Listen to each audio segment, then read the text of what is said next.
I know all of his wins. I know all of his losses. I know what he ate this morning. The MKLeo genealogy right here from Kataro. But here we are into our first game. Battlefield has been a very popular pick this time around in this PAX arena. You know, used to seeing a lot of Smashville, but I guess that stage starting to lose a little bit of its luster here. Yeah, we're seeing a whole lot of Battlefield this time around. People going for these stages with platforms, and Bayonettas love this, so they're of course they're going to want to go to it. But this is a classic favorite for Marth in almost all the Smash games. Yeah. So right there, you saw the bat within actually getting through that last hit of Dancing Blade down. So going to get him through the rest of the hits as well. That's actually a really good option to use when you're on stage, because they bat within out of it, but they still get hit by the rest of it. Because he was on stage, managed to get a little farther away from that. Oh my! Yeah, he actually used his second jump while on the stage, and Captain Zack was able to get that neutral air again. Bayonetta really good at stuffing out these second jumps against certain characters like Marth and Mario. And he says that second jump was gone, so was that stock, and that proved to be true. Trying to go for a little bit of momentum shift with the shield break into the up B, but just was not enough. So now MKLeo fighting at a little bit of a deficit here. Looking for that KO option, but it's going to be a little hard, especially since Bayonetta, in this matchup especially, usually has the stage control. Bayonetta will usually be in the center stage. You'll rarely see Marth there, and Marth wants to be in the center stage to pressure Bayonetta to get that jab into F to KO off the side.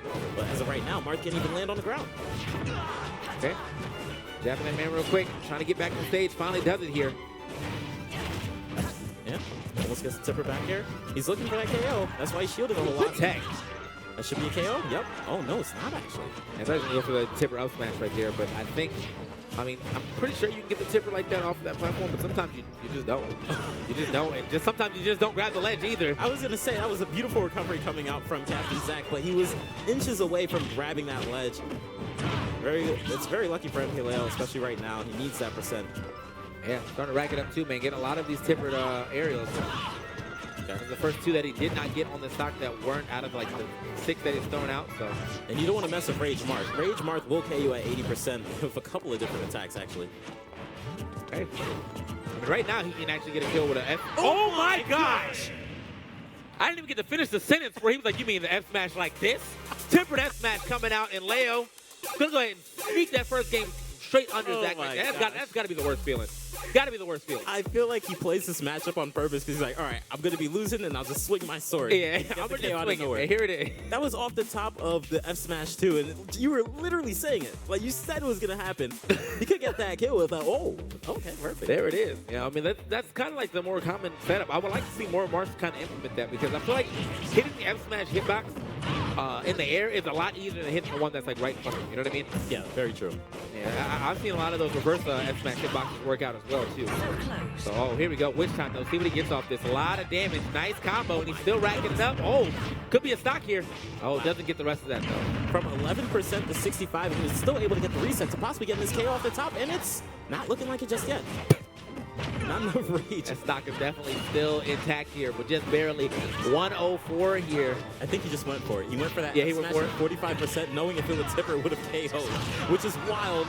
And usually you don't see that up smash work. I see Mistake and Zack go for it a lot. Is able to get the up smash to KO early too. Speaking of tipper, that was a tipper fist right there. He definitely got him with the top hitbox of that up smash. So gets grabbed, and there it is. Leo kind of looking for a lot of air dodge baits right here.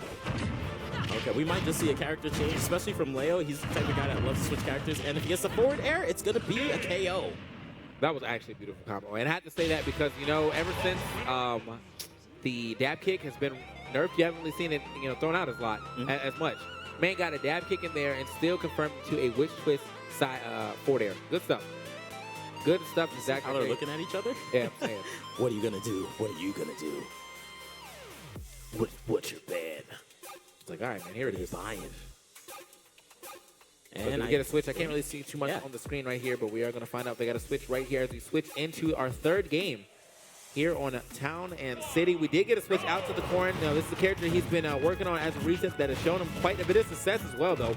One of the fastest growing Corrins I've ever seen, I'll tell you that. Yeah, it was actually Cosmos who had suggested to MKLeo to try Corrin versus Bayonetta, because Cosmos has beaten Captain Zack, Mistake, and Salem in the last 3 or so months. So I guess Cosmos realized that and said, hey, MKLeo, your Bayonetta, or your Corrin is just as good as mine, so you should try it out too. I mean, it's just he's transferring over those raw fundamentals from all of the other characters to this character because he doesn't really play too much of a flashy corn, but it's an effective corn at that. Oh, yeah. Right? Captain Zack, known very well to be aggressive, just running right into MKLeo's face. And it seems to be working. Does have the percent lead. Ooh, hey. Shouldn't be able to KO with this one.